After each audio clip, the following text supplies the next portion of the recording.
Good day guys and welcome to my YouTube channel. So for today's video mga bonsai is update ko lang kayo dito sa ating bantige, no. So last video yung na-upload natin is medyo makapal pa yung kanyang mga foliage, no, yung kanyang mga twigs, mga dahon.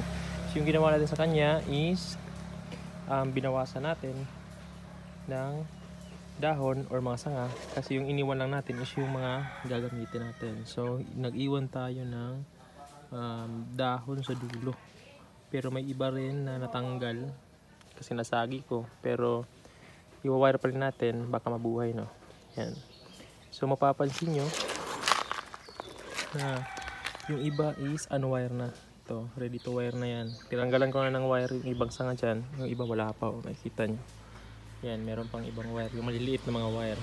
So yung mga medyo malalaking wire, hahayaan lang natin, hindi natin sila tatanggalin kasi nga nagtitipid tayo ng wire. So dito yung mga maliliit lang tinanggalan natin, yan, wireless na halos yan. Pero yung mga wire dito, yan is hindi natin tinanggal kasi hindi pa naman din sila lumilibing, no. Yan. So may nakita akong magandang front sa no. Yan, nung nahunt ko siya noon sa may tabing dagat, kasi yung bandigi guys nasa tabing dagat yan sila.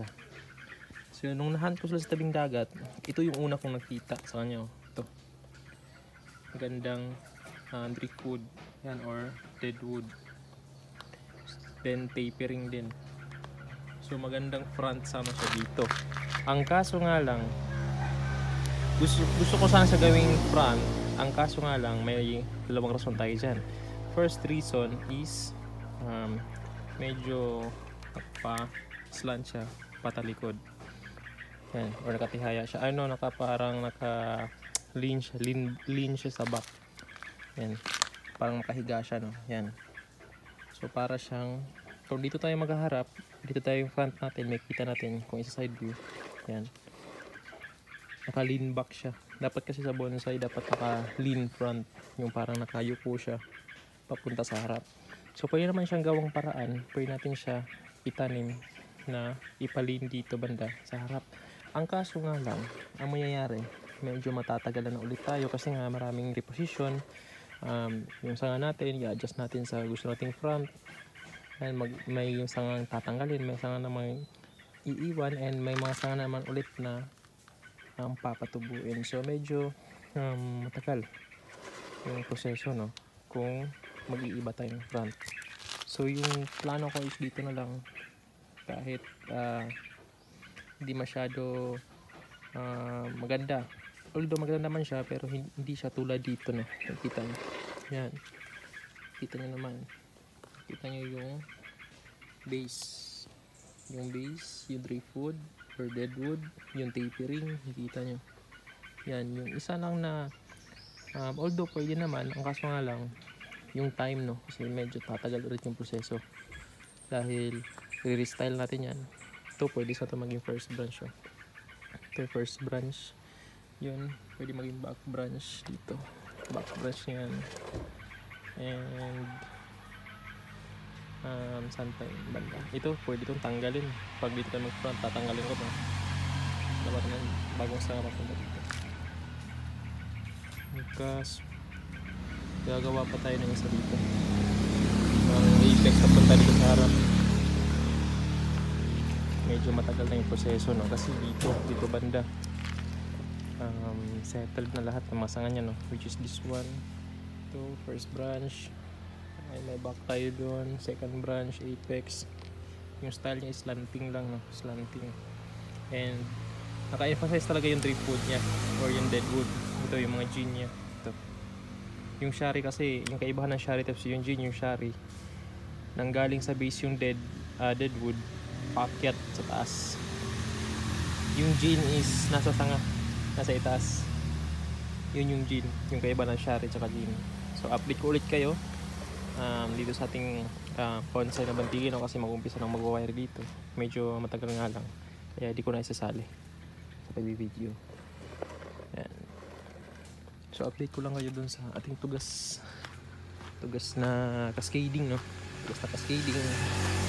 Actually nandito sa kabilang bahay kasi nga uso yung nakawan dito. Dito kasi may gate, medyo sirado. Yan, ito yung tugas natin. Actually ito trim ko na to. Yan, kasi nagpa-plastering na ako dito. Umpisa natin yung pagtitrim. May ibang sanga pa na medyo kulang. Yan, may mga kulang pa dito, pero mahahabol naman. Yan dito na.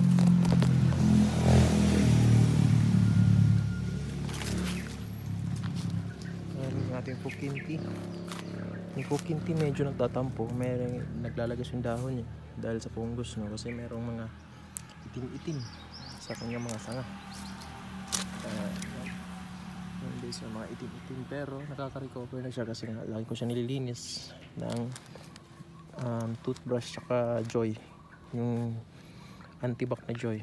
So lilinisin nyo yan bawat sanga para matanggal yung itim-itim kasi naglalagas siya pag na tatabunan na ng mga itim-itim na parang fungus. Yan, parang itim-itim na yan, itim-itim sa bark. Pag natatabunan na yung mga sanga is namamatay yung mga dahon. Ayan, kaya ay ko siya nililinis para sa makarecover siya, and luckily naka-recover na siya. Dito naman tayo sa ating bougainvillea. Actually nabenta ko na to, hindi pa siya sinusundo ng may-ari kasi nasa barko pa. Nabenta ko na siya because in need tayo, no. Actually sayang talaga yung ano na to, yung bougainvillea na 21, hindi siya 21 jewel, isa sa pink sago. Actually mas maganda pa to sa 21 jewel guys, kasi yung pink sago mas flexible siya kaysa 21 jewel. Yung 21 jewel kasi aside sa napakatinik niya, napakatinik ng kanyang mga sanga, napaka-brittle din, kaya hirap siyang iwan. Dito lang dito, hindi masyadong matalas yung tinik niya, although mataas yung tinik, kaya siyang i-bend, you know, kaya yung i-bend na hindi nababali. Unlike sa 21 jewel, pag na-bend nyo, bali agad. Ito, kaya niyang hindi mabali. Actually, nagtitrimming ako dito every week para makapag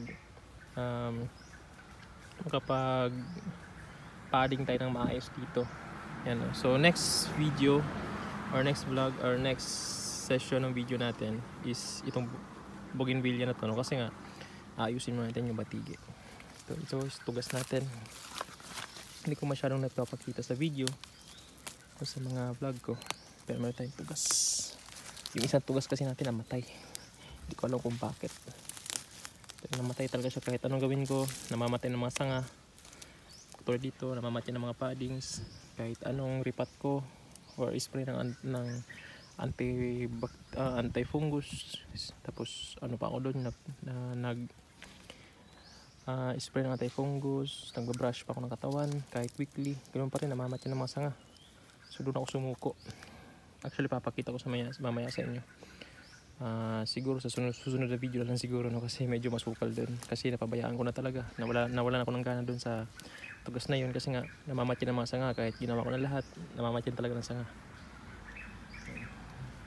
So doon ako wala ng gana talaga ng tugas, kasi nga yun yung pinakauna kong nabuo na bonsai, pero yun nga namatay, kaya hinayaan ko na lang. Ito na lang yung medyo naiwan na medyo buo. Next is yung ating bantigi. Ito yung bantigi natin, ha, cascading. Actually natakal ko sa video ko, ito yung update nya. Medyo hindi pa malago yung mga dahon kasi titrim pa natin yan. Titrim pa natin. Yan. Medyo nagkakaroon na siya ng forma, no. So kung hindi pa siya klaro, siguro gawin natin ng separate video para mas makita nyo. So yung mapapansin nyo bakit siya nakatilt, yan, nakatilt yan, para yung tubo sa ilalim hindi makulelat, kasi nga meron tayong tinatawag na apical dominance. Mas malakas yung tubo doon sa may bandang apex kaysa dito. Kaya yung ginawa ko is tinitilt ko siya para hindi makulelat yung lower part ng mga branches niya.